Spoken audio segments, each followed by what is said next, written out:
siang Bapak Ibu Guru semua. Selamat siang.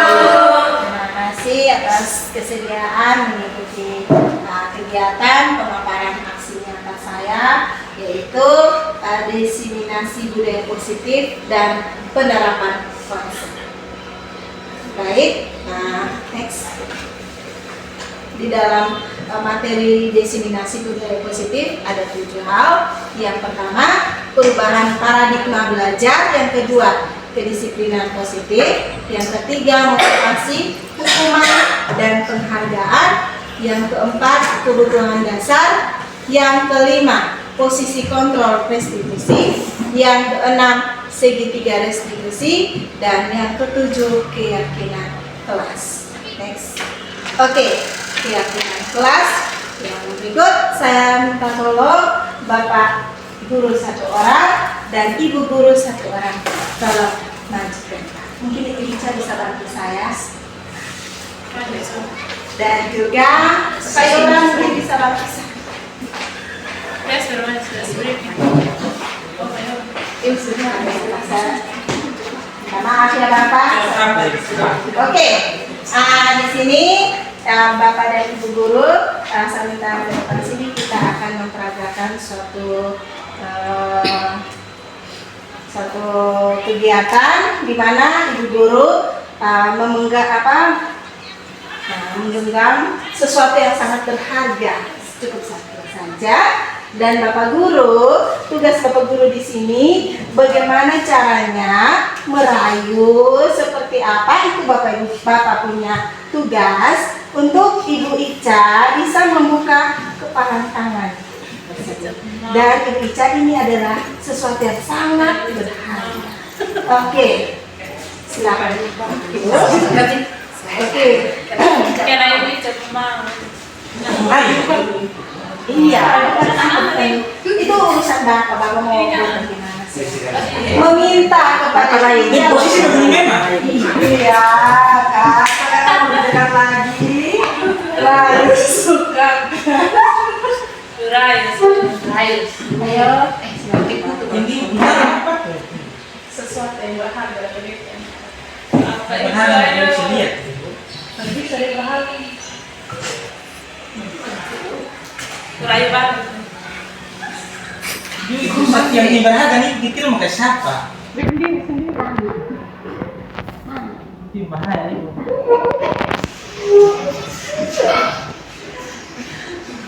Bisa bagi beton. Iya nak. Ini untuk orang lain. Ini udah ketujuh betul. Bapak sudah menyerah begitu saja, Sudah bisa ini tahu keras. Tapi saya misalnya coba Bapak berusaha bagaimana memenangkan hati Ibu Ica. Kan Ibu Ica tadi katakan bahwa sesuatu yang berharga itu orang lain. Kan Bapak juga orang lain, bukan Ibu Ica. Jadi sekarang Bapak bagaimana meminta sesuatu yang berharga itu kepada Bapak. Nah, begini saya Ibu kasih yang paling berharga. Nanti kasih dia punya. Maksudnya ini pasti Ibu. Tapi kan sesuatu yang berharga buat apa dia punya Pak? Tapi ini ngiri. Punya lebih berharga apa yang di dunia ini. Ini belum tahu sama ini. Bapak justru tahu ini. Belum tahu makanya mau tes. Udah jangan, tapi sama kasih. Oke, bagaimana? Sudah Ya, menyerah? sudah bisa lah. Oke. Ini yang terlalu kuat. Jadi tidak bisa. Bisa. Benar Ibu Ica, tidak mau membuka kepalan tangan untuk berbagi kepada Pak Yoram. Tidak mau. Oke, terima kasih buat Ibu Ica dan Pak Yoram. Silakan. Terima kasih. Perasaan. Baik. Terima kasih Ibu Ica dan Pak Yoram sudah memperagakan di sini, di mana Ibu Ica menggenggam sesuatu yang sangat berharga yang dimiliki oleh Ibu Ica yang akan berbagi kepada orang lain, tetapi bukan untuk Pak Yoram. Pak Yoram yang berbagai tinggi sudah meminta kepada Ibu Ica, tetapi Ibu Ica bilang tidak. Oke, kembali ke pertanyaan. Nah, di situ tadi Ibu Ica alasan kenapa tidak mau berbagi ke Pak Yoram.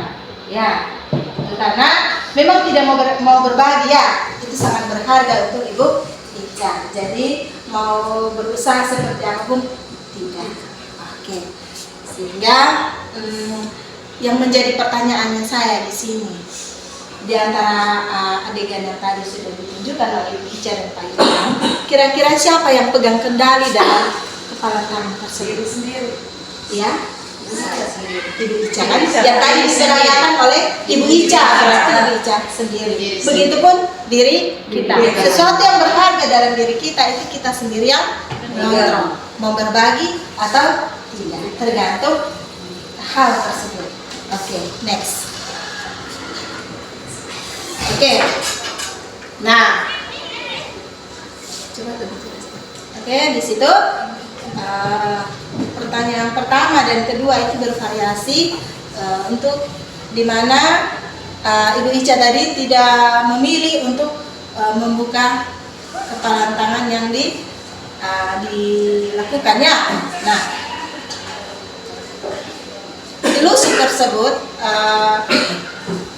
itu juga akan menjadi sebuah kritik yang membuat seseorang itu merasa bersalah dan menguatkan karakter dari orang itu tersebut. Nah, tetapi kita sebagai orang dewasa juga pasti kita punya hak memaksa kepada orang tersebut untuk membagi kepada kita.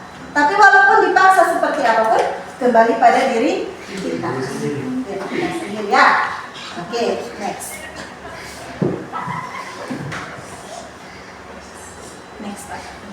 Oke. Nah, yang kedua, perubahan paradigma belajar. Bagaimana paradigma belajar yang baik? Nah, di sini ada dua kolom. Kolom yang pertama itu adalah stimulus respon, yang kedua itu adalah teori kontrol.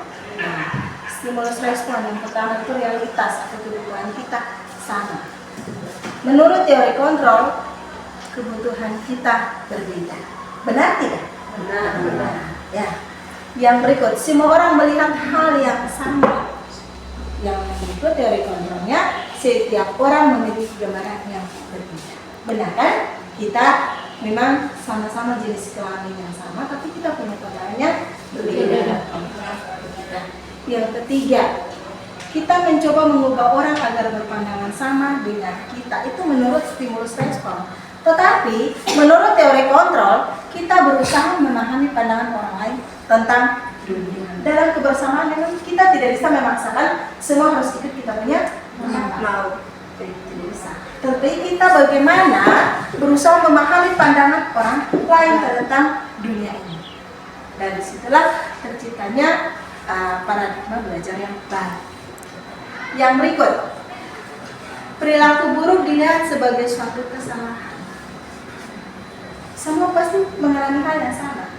Kalau orang melakukan buruk, pasti punya kita punya pandangan terhadap orang itu berbuat salah kan?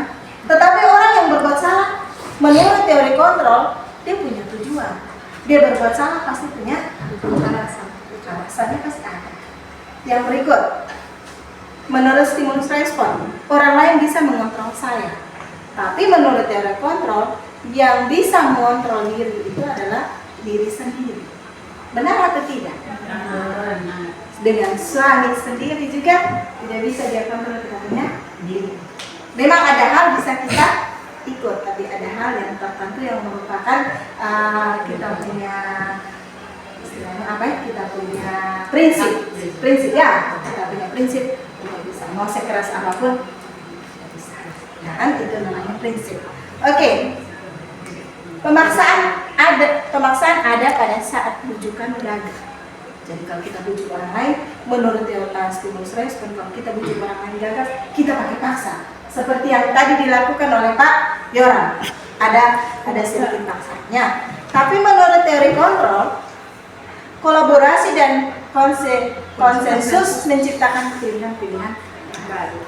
Itu menurut teori kontrol. Jadi tidak usah kita paksa. Tapi dengan adanya kolaborasi, pasti ada pilihan-pilihan baru yang menggantikan pilihan tersebut.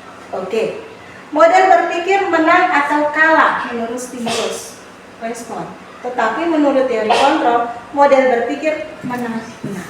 Jadi kita tidak bisa paksa bahwa satu menang, satu kalah. Tapi menurut diri saya menang. Ya itu dirinya jalan berpikir. Oke, next. Nah, yang berikut disiplin positif. Makna kata disiplin. Nah, dengar kata disiplin, kira-kira yang ada di benak Bapak Ibu guru apa saja? Menurut Ibu Ansi, disiplin itu apa? Yang kalau Ibu Ansi mendengar kata disiplin, apa yang terbesit di pikiran Ibu Ansi? Disiplin itu apa?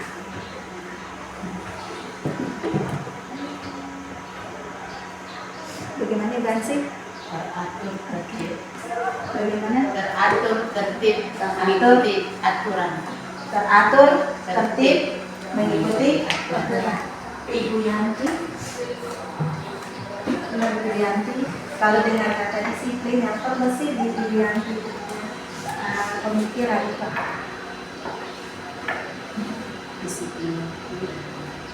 Oke, sebenarnya itu contoh dari disiplinnya. Kalau Ibu Ica, Disiplin itu perasaan, tentang perasaan taat, peraturan. Dia lebih ke perasaan. Bukan Oke. peraturan, lebih ke perasaan. perasaan. Disiplin itu lebih ke perasaan, bukan pada peraturan. Oke. Nah, memang pada dasarnya kalau kita mendengar kata disiplin, pasti kita akan menghubungkan dengan aturan. Itu sudah pasti. Ya. Dan juga kalau dengar kata disiplin juga pasti akan dihubungkan dengan hukuman. Dimana kalau misalnya seperti tadi kita kaitkan dengan disiplinnya, kalau kita tidak disiplin, tata tertib ya, kalau kita langgar tata tertib tersebut pasti ada hukuman. Nah itu sudah ujung-ujung kita punya pemikiran ke situ, sudah ada hukuman. Oke.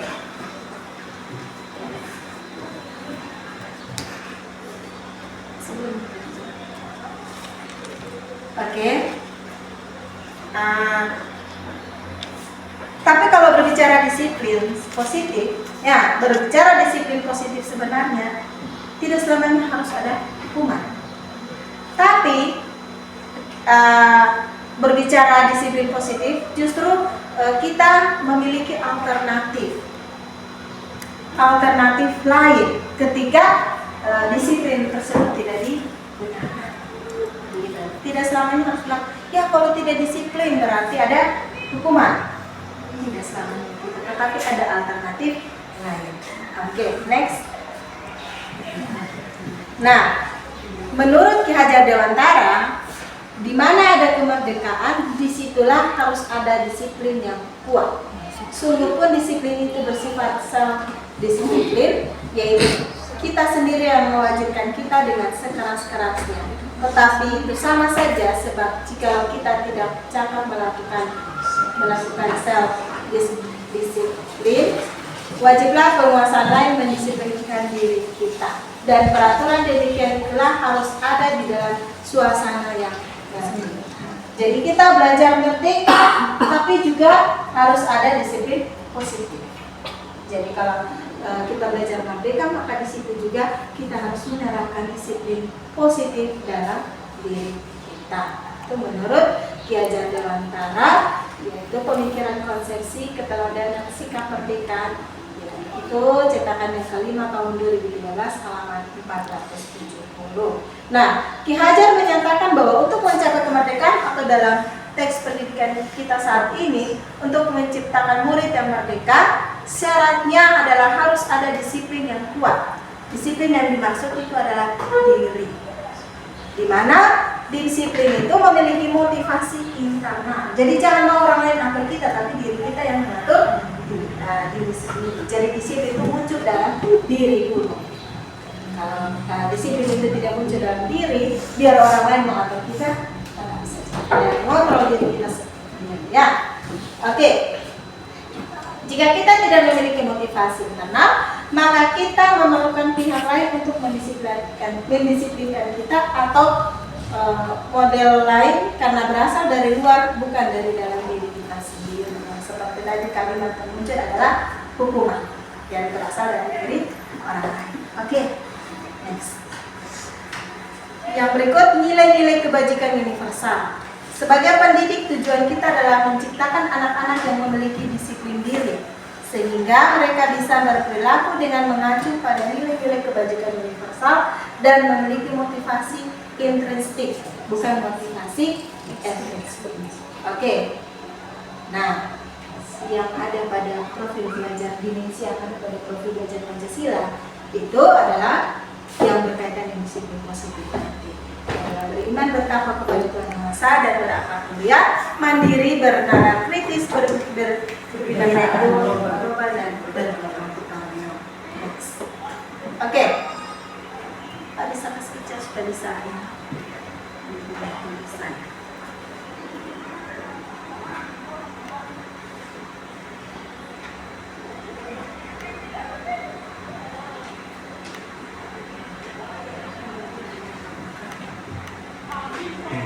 Tidak, maksudnya apa sih di bawah sebelahnya? Primary school ya, kasih geser sedikit sini supaya dimuat. Oke, nah di situ terhadap murid itu yang pertama nilai-nilai kebajikan universal yang pertama itu adalah toleransi, rasa hormat, integritas, mandiri, menghargai, antusias, empati, keingintahuan, kreativitas, kerjasama, percaya diri, dan komitmen. Nilai pilar karakternya itu adalah tidak, bukan sponsor.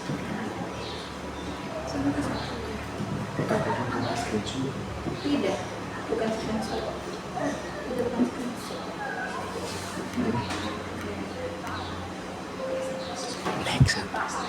Oke, next saja. Oke, yang berikutnya please.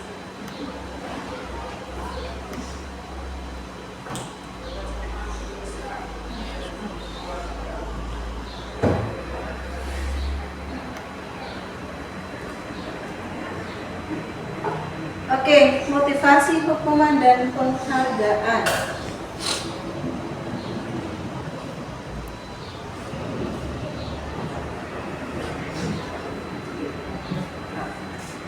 Oke, motivasi perilaku manusia. Nah, dalam bukunya Restriction School coba baca. Saya juga kurang kasih Restriction School di situ. Oke, menyatakan bahwa perilaku manusia itu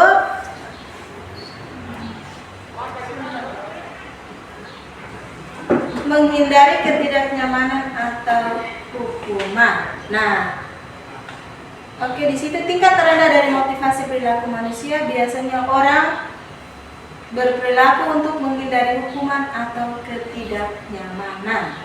Next.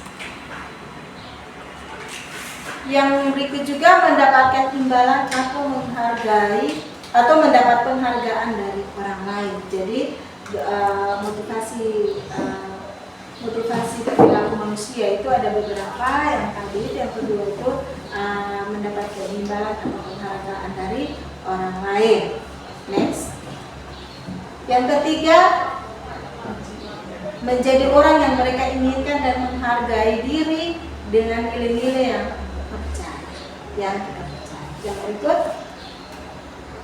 hukuman, konsekuensi, dan restitusi. Nah, di sini ada 3 kolom di sini. Sesuatu yang menyakitkan harus terjadi. Yang berikut, sesuatu harus terjadi. Restitusi merupakan pilihan. Next. Nah, dihukum oleh penghargaan. Saat kita berulang kali menjanjikan hadiah kepada anak-anak agar perilaku bertanggung jawab, atau kepada seorang murid agar mempelajari sesuatu yang baru, atau kepada seseorang karyawan agar melakukan pekerjaan yang berkualitas, kita sedang berasumsi mereka tidak dapat melakukannya atau mereka tidak akan memilih untuk melakukan. Jadi kita kadang dalam keseharian, saya sebagai guru juga kadang saya menjanjikan kepada peserta didik, jika kamu mendapatkan nilai, contoh ya, jika kamu mendapatkan nilai ulangan hari ini 100, maka ibu akan memberikan hadiah. Nah, memberikan hadiah itu justru itu salah satu contoh yang bukan menerapkan disiplin positif itu. Tetapi salah satu contoh yang dimana kita mengajarkan anak-anak untuk melakukan sesuatu hanya karena ada penghargaan dari orang lain. Begitu. Sebenarnya yang kita lakukan itu adalah bagaimana kita meyakinkan anak untuk melakukan sesuatu yang muncul dari dalam diri sendiri. Oke, next. Nah, penghargaan efektif jika kita menginginkan seseorang melakukan sesuatu yang kita inginkan dalam jangka waktu pendek. Seperti yang tadi, nah, saya jelaskan yang kedua, jika kita menggunakan penghargaan lagi dan lagi, maka orang tersebut akan bergantung pada penghargaan yang diberikan serta kehilangan motivasi dari dalam. Karena dia hanya motivasinya itu adalah supaya mencapai nilai 100, menyenangkan hidupku hati dan mendapatkan hadiah. Tetapi tujuan untuk belajar supaya dapat 100 dalam dirinya itu tidak ada. Oke, next. Next ya. Oke, sebelumnya. Menurut pengamatan dilakukan pada sekelompok mahasiswa atau mahasiswi yang sedang kerja praktik di sebuah surat kabar universitas, saat itu mereka sedang belajar menuliskan sebuah artikel tentang sebuah judul berita utama. Sering waktu mahasiswa-mahasiswi tersebut semakin mampu bekerja dengan cepat. Kemudian ada beberapa mahasiswa atau mahasiswi yang dibayar untuk setiap judul berita utama mereka mampu hasilkan. Dan setelah beberapa lama mahasiswa-mahasiswi yang dibayar ini hasil kinerjanya berhenti berkembang. Mereka yang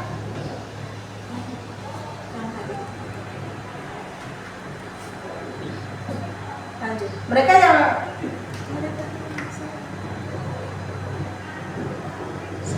sebelumnya. Oke. Nah. Oke. Nah, mereka yang dibayar itu karirnya berkembang karena hanya sebatas mendapatkan imbalan. Tetapi kalau sesuatu yang dibuat oleh mungkin ada sekelompok mahasiswa yang melakukan sesuatu karena ada motivasi dalam diri, maka karirnya akan terus berlanjut. Oke, yang berikut kita masuk pada kebutuhan dasar. Nah, kebutuhan dasar itu ada 5 seperti yang kita ketahui bersama. Kebutuhan dasar itu ada 5. Jadi kita di dalam kelas itu kita juga harus tahu kebutuhan dasar. Sehingga dari kebutuhan dasar itu barulah kita bisa memilahkan anak ini di bagian mana. Oke, dari kebutuhan dasar yang 5 itu menurut Dr. William Glasser dalam Choice Theory itu ada 5, yaitu penguasaan, kasih sayang dan rasa diterima, bertahan hidup, kesenangan, kebebasan. Nah, jadi 5 kebutuhan dasar ini kalau dipenuhi pasti akan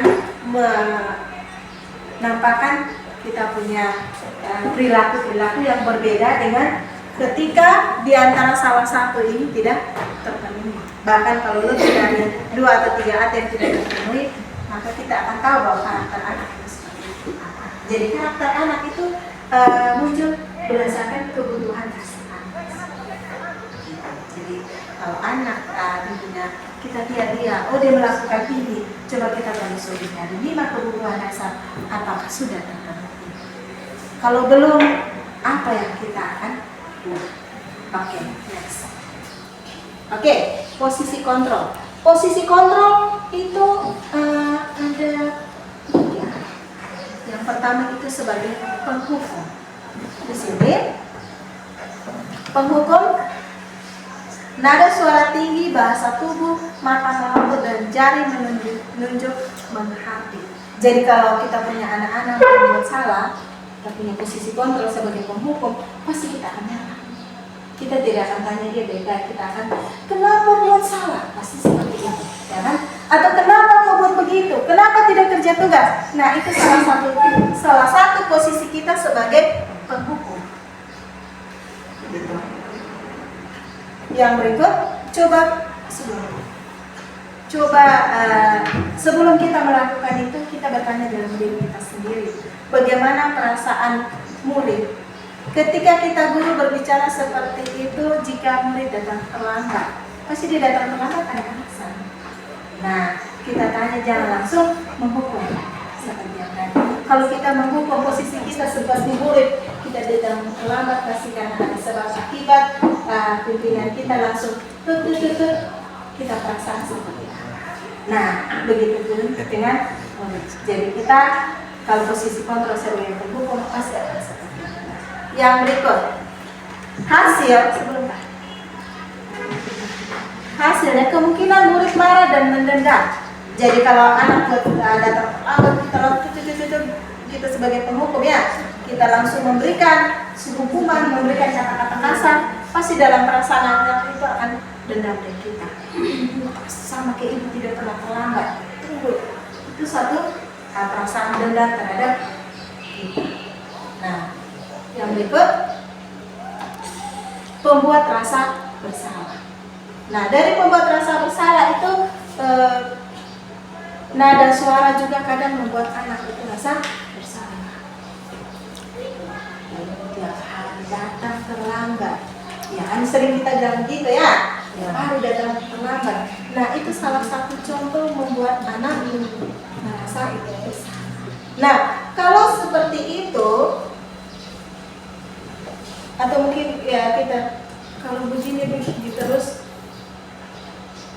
ibu perasaan bagaimana mereka akan mereka rasa bersalah. Itu salah satu contoh. Yang ketiga, kalau kita sebagai teman pasti nada kita. Nah, kalau kita ramah dan anak pasti dia juga akan merespon dengan baik. Salah satu kalau kangen kita ini kemarin kamu sudah janji ke ibu bagaimana untuk tidak terlambat. Hari ini masih terlambat. Tapi kita berbicaranya dengan intonasi yang ringan, lembut, berbicara seolah dia adalah kita. Nah, perasaan itu akan muncul dalam diri anak bahwa dia pasti akan kalau kita melakukannya sebagai teman. Oke, next. Yang berikut kita masuk pada segitiga restitusi. Nah, segitiga restitusi biasanya kita lakukan pada saat kita dengan suatu kasus, misalnya sebagai wali kelas atau sebagai guru mata pelajaran.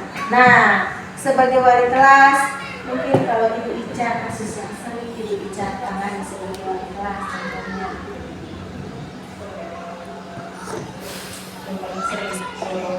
Terlambat. Oke, terlambat. Nah, kalau ada siswa yang sering terlambat untuk pencatatan Ibu Ica melakukan 3 langkah dalam restitusi. Segitiga restitusi yaitu yang pertama menstabilkan identitas dengan memberikan pernyataan bahwa kita semua akan melakukan kita di situ kan kita semua akan melakukan hal terbaik yang bisa kita lakukan. Yang berikut, validasi tindakan yang salah. Menurut kontrol, semua perilaku memiliki alasan. Yang ketiga, menanyakan keyakinan. Kita semua memiliki motivasi internal. Next. Oke. Jadi dalam restitusi seperti yang dikatakan tadi bahwa anak sering terlambat. Langkah pertama tadi kita harus menstabilkan identitas. Menstabilkan identitas itu menyapa dia dulu, berikan dia rasa nyaman. Dari situ baru baca sebelumnya, baru kita validasi tindakan yang sama sesuai dengan kesepakatan yang sudah diberikan. Dan yang ketiga menanyakan keyakinan. Next. Oke, yang berikut keyakinan kelas. Nah, keyakinan kelas. Pertanyaannya, mengapa keyakinan kelas bukan peraturan kelas saja? Nilai kebajikan universal yang disepakati secara tersirat dan tersurat. Misalkan suku, negara, bahasa maupun agama seperti yang sudah disampaikan pada pengajaran sebelumnya tentang nilai-nilai kebajikan. Next. Oke.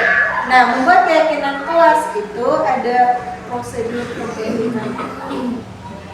Yang pertama, kita mempersilahkan warga sekolah atau murid di sekolah yang bercurah, artinya memberikan dia punya pendapat, bukan kita. Ya, jadi keyakinan kelas itu yang dibuat adalah keluarga yang berada di dalam kelas, yaitu murid-murid. Yang berikut, dengan mempertimbangkan masukan-masukan yang berasal dari murid itu sendiri. Oke, nah tugas kita sebagai wali kelas itu adalah kita tinjau ulang keyakinan kelas tersebut secara bersama-sama, baik itu bersama murid dan juga bersama wali kelas. Yang berikut, setelah keyakinan kelas dibuat, maka semua warga kelas dipersilakan meninjau ulang dan menyetujuinya dengan menandatangani keyakinan kelas tersebut, termasuk guru dan semua murid. Jadi sudah dibentuk, sudah sepakat bersama, maka harus ada tanda tangan. Itu berarti kita adanya sepakat. Ketika sudah ada kesepakatan, dan sendirinya muncul kesadaran dan mendidik anak untuk menerapkan keyakinan kelas tersebut. Next. Keyakinan kelas yang contoh yang pertama itu adalah hormat. Kami meyakini bahwa sangat penting untuk menghormati semua orang dan barang milik orang lain. Jadi kita tidak boleh memberikan statement yang ada kata-kata kasar, tapi kita memberikan statement yang lembut. Contohnya seperti itu, kami meyakini bahwa sangat penting untuk menghormati semua orang dan barang milik orang lain. Yang berikut,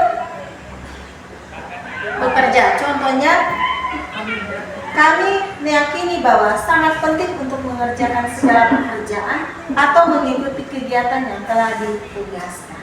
Jadi tidak boleh ada kata paksaan, tapi ada kata kesadaran saja.